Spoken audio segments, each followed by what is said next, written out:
প্রথম হলো বুজুর্গদের হেকায়াতের কোনো সনদ নেই, জাল কোনটে সহি কোনটে বোঝা যায় না। 2 নম্বর হলো যে এই বুজুর্গদের আমল আমাদের মডেল না, সাহাবীদের আমল মডেল। 3 নম্বর সবচেয়ে মুশকিল হলো বুজুর্গদের গল্পে চমক আছে আমরা বলি, কিন্তু অনেক গল্পই ইসলামের বিপরীত শিক্ষা দেয়। আমি অনেকবার বলেছি, যারা এখানে আছেন অনেকে জানেন, তারপরেও যারা জানেন না তাদের জন্য আবারও রিপিট করছি। ওয়াইস কারনীর গল্প আপনারা সবাই জানেন, জানেন না? ওয়াইস কারনী কি করছিলেন? দাঁত ভেঙে ফেলেছিলেন। কোন সাহাবী কি দাঁত ভাঙছিলেন? তাহলে ওয়াইস কারনী সাহাবীদের চেয়েও আল্লাহর নবীর বড় আশেক ছিলেন, ঠিক না? সাহাবীরা নিজেদের চোখ দিয়ে দেখেন যে নবীজি সাল্লাল্লাহু আলাইহি ওয়াসাল্লামের দাঁত ভেঙে গেল, তারা একটা দাঁতও ভাঙলেন না।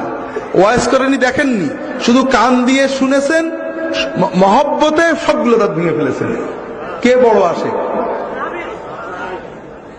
ফুরফুরে এসে নষ্ট হয়ে গেছে সব। এত ব্যাখ্যা করে বললাম তাও বুঝলেন না।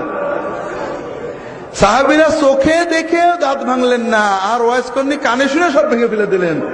বড় আশেক কে? এইবার বোঝেন, বোঝেন। মনে করেন আমার পীর, আমার শেখ ফিলিস্তিনে দাজ্জাল বাহিনীর বিরুদ্ধে যুদ্ধ করার জন্য চলে গেছে। মোবাইলে খবর আসলো আমার পীর নায়েবে রাসূল তিনি ইহুদিদের গুলি লেগে শহীদ হয়ে গিয়েছেন। সঙ্গে সঙ্গে আমি আশেকে পাগল হয়ে নিজের পিস্তলটা দিয়ে নিজের বুকে গুলি নিয়ে শহীদ হয়ে গেলাম। হুজুরও যে জান্নাতে, আমিও হবে না? আচ্ছা, অত দূরে নাই গেলাম। আমার কাছে খবর আসলো ইহুদিদের গুলি লেগে হুজুরের দাঁত ভেঙে গেছে। আমি তাড়াতাড়ি নিজের হাতুড়ি দিয়ে বাড়ি মেরে নিজের দাঁতগুলো ভেঙে ফেললাম। কাফেরের গুলিতে, যুদ্ধের ময়দানে কাফেরের গুলি লেগে দাঁত ভেঙে হুজুর যে পরিমাণ সওয়াব পেয়েছেন, নিজের হাতুড়িতে নিজের দাঁত ভেঙে আমিও সেই পরিমাণ সওয়াব পাবো, একটু বেশি পাবো। একটু ভালো করে বোঝেন। হুজুর দাঁত ভাঙতে চাননি, হঠাৎ গুলি লেগে ভেঙে গেছে, আর আমি নিজে ইচ্ছায় সচেতন ভাবে আল্লাহর ওলির মহব্বতে ভাঙছি। আমার সব বেশি হবে না? অর্ধেক হবে, অল্প হবে। কি হবে?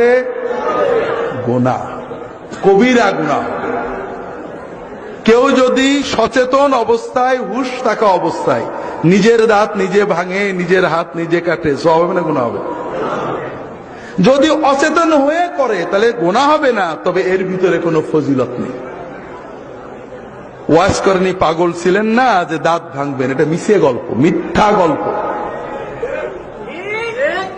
এই গল্প কয়েকটা শিক্ষা দেয় যা সবগুলো আমাদের ঈমান নষ্ট করে। 1 নম্বর হলো এই গল্পের মাধ্যমে সাহাবীদের প্রতি খারাপ ধারণা আসে। 2 নম্বর কথা, এই গল্প দ্বারা সাইয়্যিদুত তাবেঈন, শ্রেষ্ঠ তাবেঈ, আল্লাহ রাসূল সাল্লাল্লাহু আলাইহি ওয়াসাল্লাম যাকে সাক্ষী দিয়েছেন তিনি সবচেয়ে শ্রেষ্ঠ তাবেঈ, তার ব্যাপারে একটা খারাপ ধারণা মনে আসে যে বেটা ঘরে বসে দাঁত ভাঙলো, গুনাহ হয়ে গেল। 3 নম্বর হলো ইসলাম তো আমাদের ঘরে বসে দাঁত ভাঙাই শেখায়, ঠিক না? ঘরে বসে হাই হোসেন, হাই হোসেন, দাঁত ভাঙা, কপাল চাপড়ানো, এগুলো শেখায়। কি শেখায়? ইসলাম শেখায় তুমি ময়দানে যাও, সংসার করো, দ্বীনের দাওয়াত দাও, ইলম শেখো, উপার্জন করো, জিহাদের ময়দানে চলে যাও। কখনো দাঁত ভাঙবে, কখনো ভাঙবে না, কখনো পা ভাঙবে, কখনো ভাঙবে না। ভাঙাচুরো বড় কথা না, দায়িত্ব পালন করা বড় কথা।